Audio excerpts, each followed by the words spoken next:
Uh, think about the most expansive, like complex, open world video game you can possibly imagine. Oh, right, like one of those massive games with endless side quests and... Exactly, yeah. You drop into this digital universe and you have, well, seemingly limitless choices. Right. You can go anywhere, make alliances, build cities, or just, make terrible decisions that completely ruin your character's life. We've all been there. Right. And from your perspective on the ground, the gameplay is entirely driven by your free will. I mean, the future of that world feels completely unwritten. It feels like you're creating the story as you go. Exactly. But if you were to zoom all the way out and look at the game's actual source code, a completely different reality emerges. The code is already finished. Yes, the programmer who built the game already wrote the parameters for every single possible outcome. The creator isn't sitting at their desk panicking because you walked into a cave they forgot to program. Right, because the boundaries and the ultimate resolution of the main quest, it was all established before you even created your character. That is exactly it. And that is a profoundly helpful way to visualize the core tension we're looking at today. Because when we transition from the realm of, well, digital architecture into the realm of theology specifically, this massive framework of divine sovereignty, we hit this exact same duality. We really do. I mean, we experience history as this chaotic, unfolding, totally unpredictable narrative. Unpredictable and often terrifying. Yeah, very terrifying. Yet the concept we are unpacking today proposes that the source code of reality was not just, completely written, but perfectly resolved before the universe even booted up. Welcome to the deep dive. Today we are immersing ourselves in a massive theological concept that attempts to answer some of the absolute heaviest questions about time, human history, and really why things happen the way they do.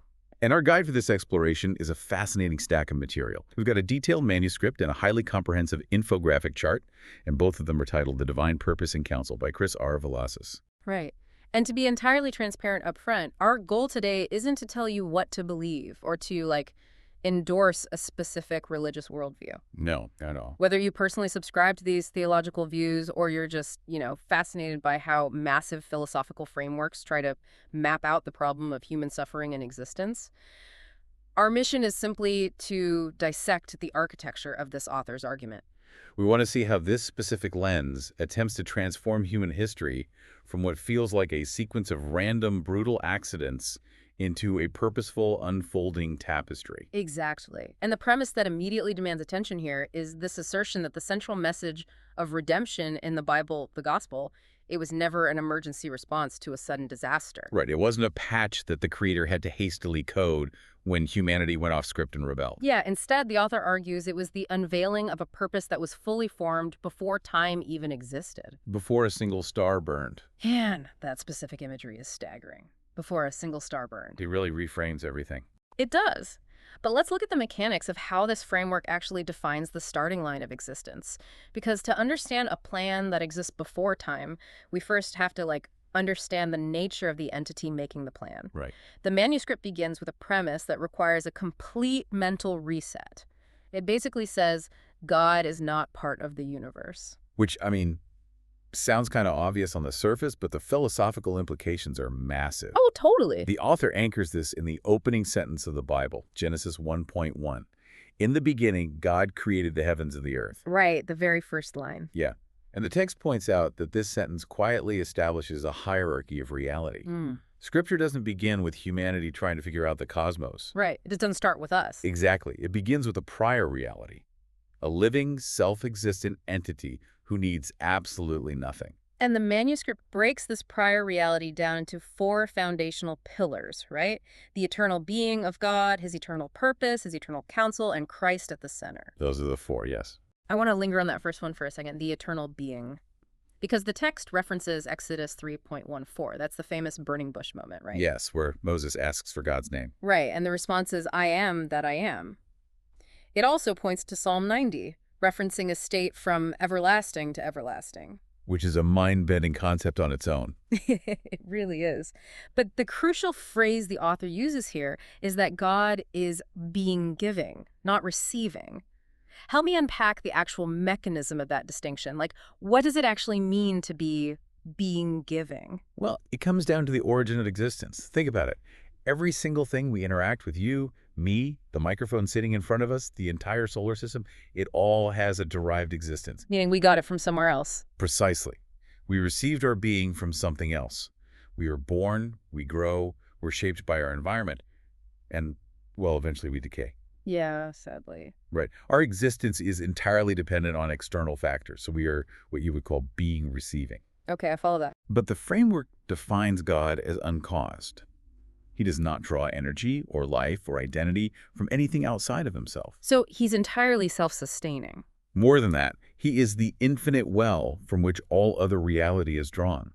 Therefore, he doesn't develop or age. He just, is. So if an entity doesn't age or develop, that means they aren't writing the timeline with us. Exactly. We are measured by time. Time dictates our reality. But a being-giving creator invented the concept of time itself.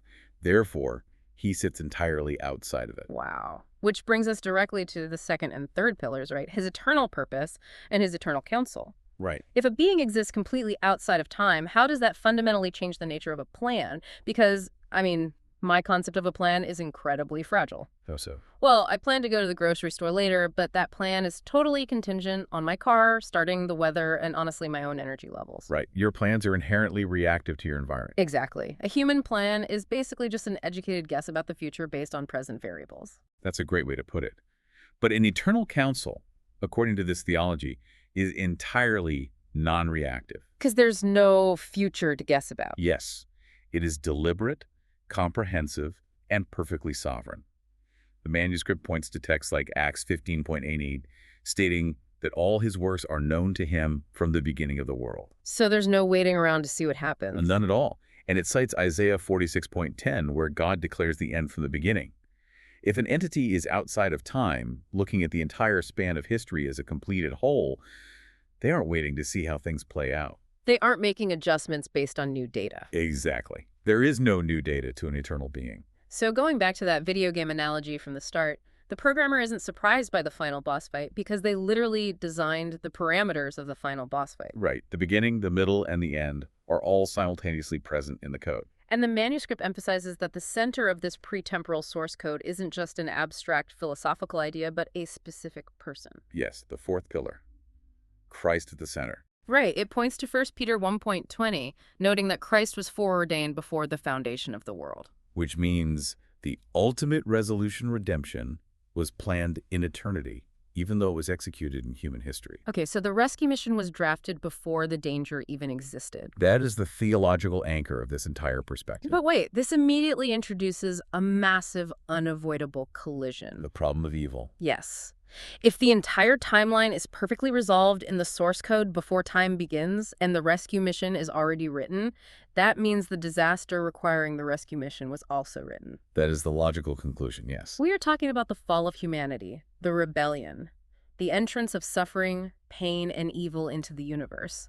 The manuscript literally claims this was a no plan B universe, meaning the fall wasn't an unforeseen glitch. That's right. The assertion is that God did not have to invent a rescue plan on the spot when humanity rebelled in the Garden of Eden. The rebellion was foreknown and factored into the eternal counsel. See, you can't just drop that and move on, because that brings up literally the single most difficult question in philosophy and theology. Absolutely. If the creator wrote the blueprint, and the blueprint contains the entrance of evil, how is the creator not the author of evil? It's the ultimate paradox. Right. How does this framework possibly reconcile a perfectly holy, loving God with a pre-planned universe that is, quite frankly, overflowing with unspeakable cruelty and suffering? Because on the surface, it makes the creator sound monstrous. It is the ultimate pushback, and the manuscript does not shy away from it at all. To understand the author's defense here, we have to look at a crucial philosophical distinction between an active cause and a permissive decree. Okay, break that down for me. What's the difference? Well, active causation means directly forcing an event to happen. If I push a glass off the table, I am the active cause of the glass shattering. Makes sense. But a permissive decree means establishing the boundaries wherein an event is allowed to happen by the free agency of another for a greater ultimate purpose. So setting the stage, but not forcing the actors. Exactly. The manuscript asserts that God can permit what he hates in order to accomplish what he loves. Wait, Permit what he hates to accomplish what he loves. That's a heavy phrase. It is. It insists that God is never the active author of sin. Humans choose it willingly. Yet their willing, sinful choices are bounded and utilized by God's overarching sovereign plan. Okay. The key theological phrase the text uses here is that evil never became sovereign. Evil never became sovereign, but man, that requires some serious mental gymnastics to see in practice. It does feel abstract. Very. So how does the manuscript actually illustrate that mechanism working in real time, like historical time? It uses two very specific, highly charged historical examples from the biblical text.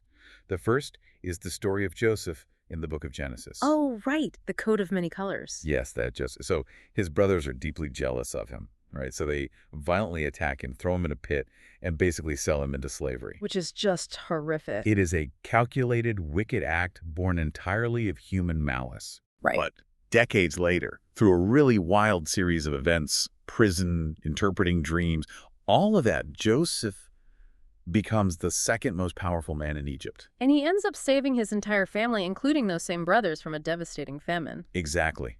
And when Joseph finally confronts them, he says that famous line, Genesis 50:20.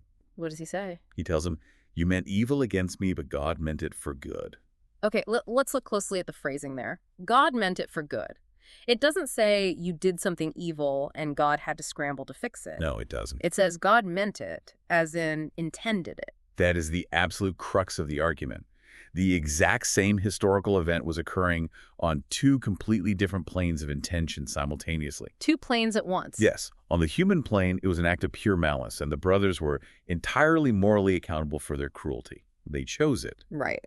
But on the divine plane, God was sovereignly superintending that exact event, permitting it to accomplish a massive, life-saving rescue. So the divine purpose didn't erase the human guilt, and the human malice didn't derail the divine purpose. Precisely. They exist together. And the manuscript uses an even more extreme example of this dual-plane reality, doesn't it? Yes, the ultimate example in Christian theology, the crucifixion of Jesus. Wow. Okay, how does it frame that? The author describes this event as a profound paradox. On one hand, it is categorized as the most unjust, evil act in human history, the torture and execution of an innocent man. Right. But on the other hand, it is the greatest act of redemption in history. The text points to Acts 2:23, which states that Jesus was delivered up by the determinate counsel and foreknowledge of God. So the pre-planned source code. Yes. Yet in the exact same verse, it says he was crucified by wicked hands. Wicked hands. So the hands were wicked. The humans executing the event bore the full moral guilt of murder. Absolutely. They weren't just mindlessly acting out a script. They wanted to do it. They chose it. But their wicked choice was the exact instrument used to execute the predetermined eternal rescue plan. Yes. God overruled the rebellion. He didn't just survive it. Overruled, not just survived. That is the heavy, complex heart of this framework, isn't it? It really is. It forces the reader to hold divine sovereignty and human responsibility together without erasing either one. The author calls this biblical depth. Biblical depth, because it rejects the idea that history is just random chance. Right. But it also rejects a fatalistic view where humans are just like meat robots without moral agency. Exactly. It threads a very difficult needle. Which fundamentally shifts how a person processes trauma and suffering in the present day. If we extrapolate this out to the pastoral implications mentioned in the text, it seems to offer a very different coping mechanism than modern secular philosophy. Completely different. In purely secular materialistic framework, suffering is the result of random chance. Right. A genetic mutation, a freak accident, just being in the wrong place at the wrong time. Yeah. And while chance might absolve any higher power of blame because there's no one pulling the strings, it also strips the suffering of any ultimate meaning. It's just bad luck. It's pointless. Exactly. It's void of purpose. But this framework demands something much heavier from you. It does. It forces you to wrestle with a creator who had the power to stop the pain, but permitted it. And that is a deeply difficult wrestling match for anyone. Oh, incredibly difficult. Yeah. But the manuscript argues that this framework is ultimately profoundly comforting. Comforting. Because it means the suffering is bounded. It isn't random. If even the darkest acts of human history are somehow operating under the umbrella of a purposeful, eternal counsel, then the pain is not meaningless. It is part of a resolved source code. Yes, it's leading somewhere intentional. Man, Well, if we accept that premise that every event operates under this massive architectural blueprint, it helps to actually see the blueprint. And that is exactly what the secondary source provides. Right, the infographic chart. It maps out this eternal council chronologically, basically dividing all of reality into 14 distinct eras. It is an incredibly ambitious attempt to trace the grand narrative from eternity past to eternity future. Yeah, ambitious is the right word. The visual structure of the infographic is fascinating. It maps out 1. Eternity. 2. Creation. 3. Fall. 4. Covenant. 5. Redemption. 6. Kingdom. 7. Exile. 8. Restoration. 9. Messiah. 10. Church. 11. Judgment. 12. Millennium. 13. New creation. And 14. Returning to eternity. It's a massive scope. It really is. Looking at this 14-step flow, it's a bit overwhelming to take in all at once. How does the author group these eras so we can, actually make sense of the causal chain? Like, how does one era directly necessitate the next? Well, we can break the flow down into 4 major movements. Let's start with the first movement, which we can call the setup. Okay, the setup. This encompasses the first 3 steps: eternity, creation, and the fall. So, step 1, eternity.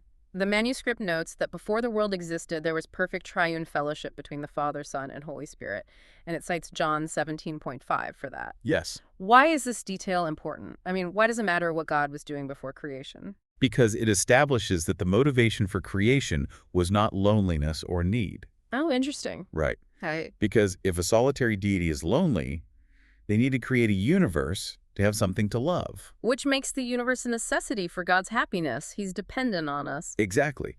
But the concept of triune fellowship implies that perfect love, communication, and satisfaction already existed within the nature of God before time. So he was already perfectly content. Yes. Therefore, step 2, creation, was entirely an act of grace.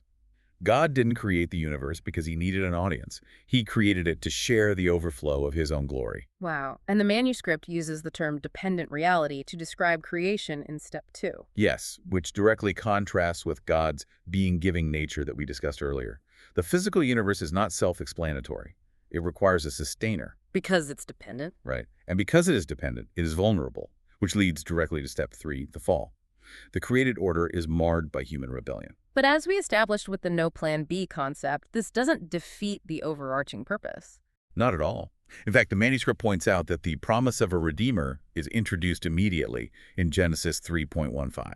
The rescue plan is verbalized the exact moment the disaster happens. Exactly. And that causal link drives us right into the second major movement of the timeline, which we could call the unfolding. The unfolding, I like that. This covers step 4, covenant, step 5, redemption, and step 6, kingdom. This is where we see the eternal blueprint being grafted into human history, right? Step 4 focuses on the covenants: Noah, Abraham, Moses, David. Yes. And the author is very careful to explain that these biblical covenants are not random, disconnected historical episodes. They aren't just isolated stories. No, they are progressive revelations of the eternal intention. Give me a mechanism for that. Like, how does a covenant function as a progressive revelation? Think of it like unrolling a massive scroll just a few inches at a time. Okay. The Abrahamic covenant promises a family and a blessing to the world. Then you unroll it a bit more, and the Mosaic covenant establishes the holy laws that family must live by. Right. Unroll it further, and the Davidic covenant promises that a specific king will eventually arise from that family to rule forever. So each covenant adds more detail to the blueprint. Exactly. It's preparing the historical state for step 5, redemption. Which is the arrival of Christ, the incarnation. Yes. The manuscript calls this the arrival of the plan. It's the moment the author of the code physically enters the video game. That's a really profound way to put it. The infinite, non-reactive God takes on finite, reactive human flesh. And this arrival immediately initiates step 6, the kingdom. The divine reign begins to publicly break into human history. Demonstrated through teachings, healings, and ultimately the resurrection. But the chart doesn't go straight from the kingdom to happily ever after. It definitely doesn't. The third movement is what I find the most compelling because it deals with the tension. Ah, yes, the tension. This is step 7, exile, step 8, restoration, step 9, Messiah, and step 10, church. Let's look closely at step 7, exile. Why does the timeline dive into discipline right after introducing the concept of a kingdom? This is a crucial part of the framework's internal logic. The manuscript explains that the historical exile of Israel teaches a vital lesson about the nature of God's love. Which is? That divine love is not mere indulgence. It is not a grandfatherly pat on the head that just ignores rebellion. Right. Exile is the severe consequence of covenant unfaithfulness. So it's a mechanism of judgment. Yes, but the author argues it is a corrective judgment that serves the eternal counsel. Corrective, not just punitive. Exactly. It disciplines, but it does not abandon. Because the ultimate goal of the blueprint is holiness, the Creator will use the pain of exile to burn away the corruption. It's a painful purification process. Yes, and that directly necessitates step 8, restoration, where the remnant is brought back. And that restoration sets the final historical stage for step 9, Messiah. The text uses a fascinating phrase here, actually. It calls Christ the hinge of eternity in history. Hinge is the perfect word. Because everything before him was pointing forward in anticipation, and everything after him looks backward in reliance. He is the execution of the Father's eternal purpose in real time. Absolutely. Which generates step 10, the church. Now, the manuscript doesn't describe the church merely as, like, a social club or a religious institution. Far from it. It uses this deeply theatrical language, calling the local congregation a theater of eternal wisdom. What does that actually mean on a practical level? Well, it means that when diverse groups of humans who naturally might have nothing in common or even possess deep historical animosities toward each other. Right, people who would normally never associate. Exactly. When they are brought together in unity through this redemption, it puts the wisdom of the eternal blueprint on display. Like a stage play for the universe. Yes.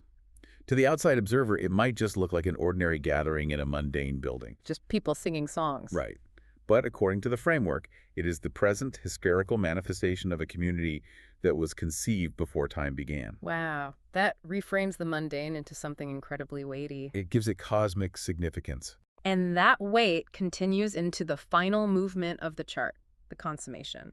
We are looking at step 11, judgment, step 12, millennium, step 13, new creation, and returning to step 14, eternity. So step 11, judgment, is where the tension is finally resolved. Okay, how so? The manuscript asserts that justice is absolutely necessary if love is to remain holy. You cannot have a universe of true love if evil is never decisively dealt with. Right, because ignoring evil isn't loving to the victims of evil. Exactly. Judgment clarifies what was true and what was false. Then step 12 brings up the millennium, which the text categorizes as a distinct historical phase where the reign of Christ is concrete and universally visible on the earth. Yes. And that serves as a transition into step 13, the new creation. I really want to pause here because popular culture usually depicts the endgame of theology as, playing harps on fluffy clouds, completely detached from physical reality. Just floating around as spirits. Yeah, exactly. Well, the author strongly pushes back against that cultural myth. Step 13 is not an escape from reality. It is not the abandonment of the physical universe. So what is it? The text emphasizes that the story doesn't end with God tossing the material world into the trash. It ends with him renewing it. Renewing the physical earth. Yes. It is the original design of Eden, consummated and glorified. It cites Revelation 21:5, "Behold, I make all things new."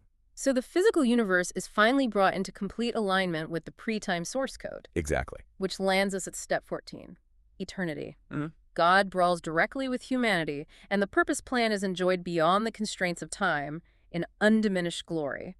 That is the complete architecture of the timeline. It is incredibly vast. I mean, if you are listening to this right now, try to locate yourself on that timeline. It's quite an exercise. It really is. Yeah. Because it's easy to look at a 14-step cosmic blueprint that spans from eternity past to eternity future and feel like, well, an absolute speck of dust. Right, you feel tiny. Yeah. If the plan is this massive, does a single human life even register? But the author argues that this macro theology actually does the exact opposite of minimizing us. Right?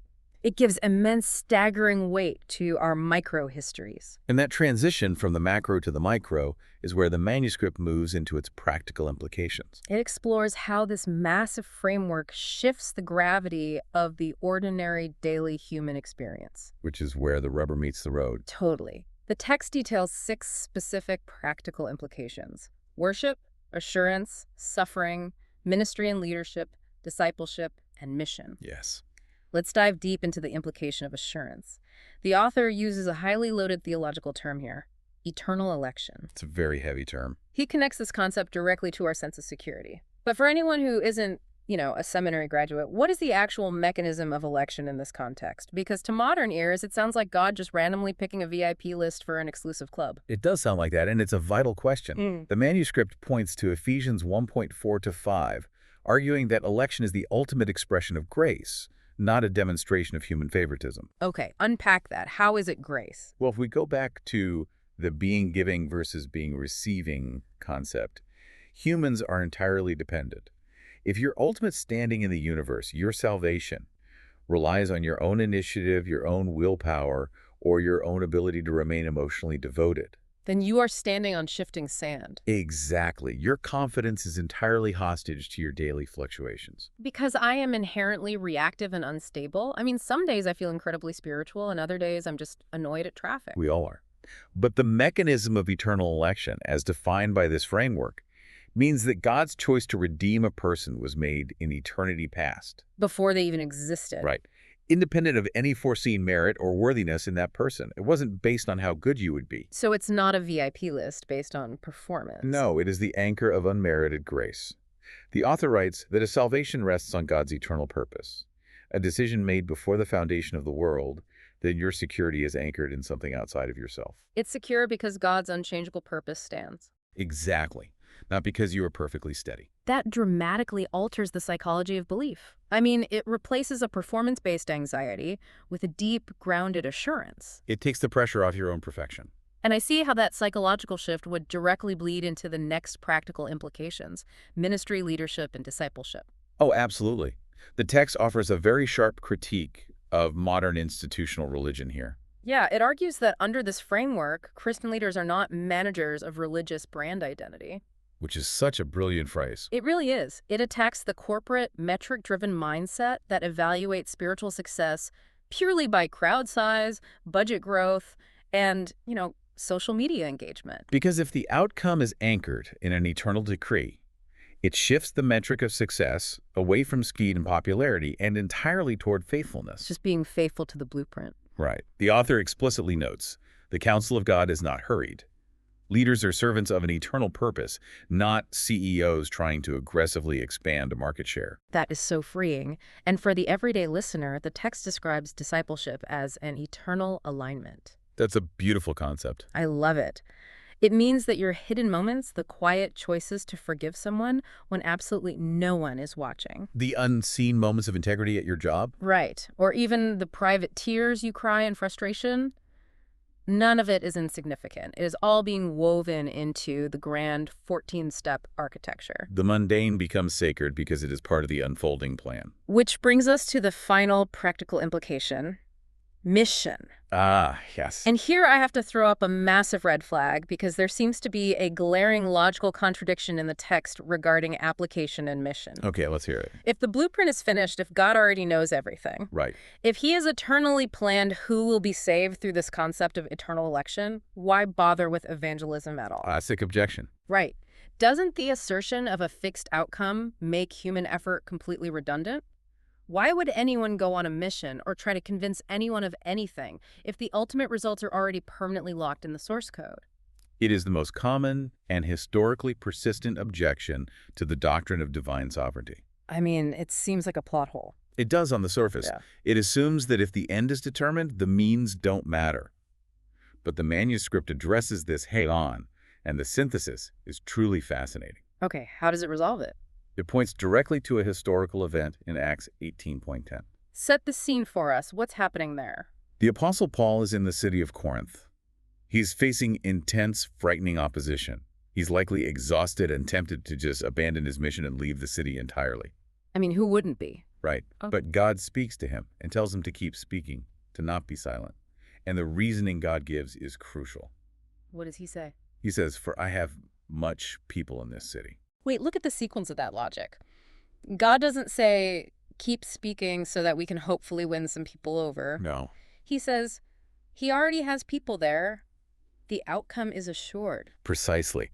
The framework argues that God has ordained not only the final ends, but the specific human means to achieve those ends. Oh, the means are part of the blueprint, too. Exactly. The certainty of the divine purpose doesn't weaken the mission. It is the only thing that guarantees its success. Because if human hearts are truly rebellious and resistant, a mission based solely on human persuasion is basically doomed to fail. Right. But the author argues that knowing God has an eternal, unstoppable decree actually fuels perseverance. Because you know the pressure isn't entirely on your shoulders. Exactly. You don't give up when the mission gets brutally difficult because you know the ultimate outcome isn't dependent on your personal eloquence or your marketing skills. It relies on the blueprint. It frees the individual to simply be faithful in the effort, trusting the Creator with the actual results. That is a profound shift in perspective. But it also perfectly illustrates how, razor thin the line is between deep comfort and dangerous misunderstanding. It's a very fine line. If you lean just slightly too far in the wrong direction with this theology, you fall into complete apathy, which is why the final section of the manuscript is so critical. The author establishes heavy guardrails. Dangerous zones of misunderstanding that must be avoided when navigating a pre-planned universe. Right. The text outlines 6 specific hazards: fatalism, speculative excess, cold determinism, human pride, minimizing responsibility, and abstraction. Let's start with fatalism and providence. Yeah, let's pull those apart because to the average person, saying it's all part of God's plan and saying whatever happens, happens sound like the exact same thing. They are structurally similar, but philosophically opposite. How so? Fatalism is the belief that events happen blindly, mechanically, and impersonally. It envisions the universe as a cold, indifferent machine that just crushes you regardless of what you do. Right, it's the ultimate loss of agency, like the Greek concept of the fates, spinning the thread of your life and you're just trapped in the web. Exactly. There's no love in fatalism. None. But biblical providence, as defined by this author, is the governance of a holy, infinitely wise, and deeply personal God. So everything that happens has profound meaning and intention behind it. Yes. The manuscript summarizes the distinction perfectly. Fate is blind, providence is wise. Fate is blind, providence is wise. I love that. Which links directly to the warning against cold determinism. Right. If you take divine sovereignty and detach it from the character of God, it becomes an oppressive, terrifying concept. The author insists that any doctrine of eternity past that erases God's inherently good, just, and loving character is fundamentally defective. You can't separate his power from his goodness. No, you can't. The manuscript specifically states, the decree of God is not colder than God's heart. Not colder than God's heart. That's beautiful. I want to look at the hazard of speculative excess next. This is a big one. The text quotes Deuteronomy 29:29.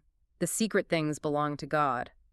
What exactly is the danger of speculating too much? Isn't theology supposed to be about deep intellectual exploration? It is, but there is a boundary.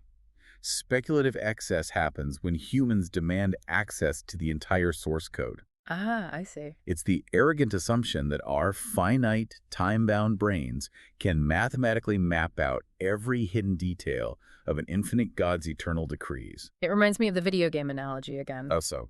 Well, we are given the controller, the rules of the world, and the mission. We have everything we need to play the game effectively and understand the developer's general intent. Right. But speculative excess is like a player putting down the controller, refusing to play, and instead obsessively trying to hack into the developer's private server to read the foundational binary code of the game engine. That's a perfect analogy. Not only is it impossible, but it completely misses the point of why the game was made in the first place. It turns a living, breathing relationship into a sterile metaphysical puzzle. It captures the danger perfectly.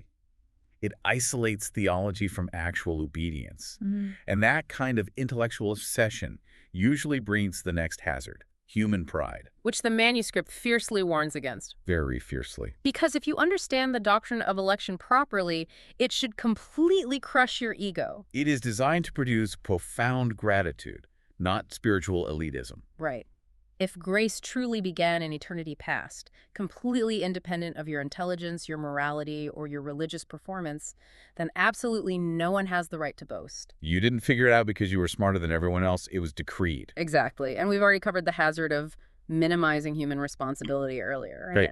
Reiterating that divine decree never excuses human malice, as we saw in the crucifixion. Which leaves us with the final guardrail, abstraction. Meaning keeping this entirely in the realm of theory. Yeah. The author reminds the reader that this massive theological architecture is not chiefly about philosophical metaphysics. It's not just a thought experiment. No, it is about a person, Christ, and the concrete reality of redemption and hope. So if you can map out all 14 steps of the chronological chart, but it leaves you emotionally unmoved and unchanged in your daily life? Then you have entirely missed the point of the framework. Wow. When you navigate carefully between the crushing despair of blind fatalism on one side and the arrogant, sterile speculation on the other, you finally arrive at the core thesis of this entire document. You arrive at a state of grounded, radiant steadiness. Radiant steadiness, which is exactly how the manuscript concludes. It offers a truly beautiful synthesis. It states that eternity past should never be viewed as a dark curtain that God hides behind to be mysterious and aloof. Instead, it is a radiant source. A radiant source from which all salvation and purpose shines forward into history. The ultimate takeaway of this author's framework is this: you are not improvising your way through a chaotic, meaningless universe. You are being carried along within a purpose that is older than the stars and stronger than death. That is the heart of it. That reframes the entire human experience. For you, the listener, navigating your own timeline right now, the architecture outlined in these sources insists that your life is incredibly weighty with meaning. History is not random. The pain is not an accident. The text boldly declares that history has a throne. The terrifying chaos you might see on the global news, and the intense, quiet struggles happening in your own home, none of it is operating outside the bounds of a sovereign, eternal blueprint. It is a theological lens that provides an immense, almost unfathomable sense of security. It absolutely demands humility because it places us in the position of the created, dependent reality. But simultaneously, it offers a profound, steadying comfort in the face of the unknown. So as we close this deep dive, I want to leave you with a final lingering thought. We started by picturing a massive open-world universe where the creator has already written the perfect resolution into the source code. Right. We've traced the timeline from a fellowship before time existed all the way to a consummated new creation. The entire 14-step journey. Exactly. So if this framework is even partially true, if every ordinary moment, every hidden act of kindness, and every single tear you cry is actually woven into a majestic, unshakable plan conceived before the foundation of the world, It changes everything. it does. How does that change the way you will walk into your very next seemingly mundane interaction today? Think about the sheer gravity of that. The eternal, unstoppable purpose of the cosmos might just be unfolding in your living room or at your desk right now. It's a staggering, transformative reality to consider. It truly is. Thank you so much for joining us on this deep dive into the architecture of purpose. Until next time, keep asking the hard questions and keep marveling at the grand narrative.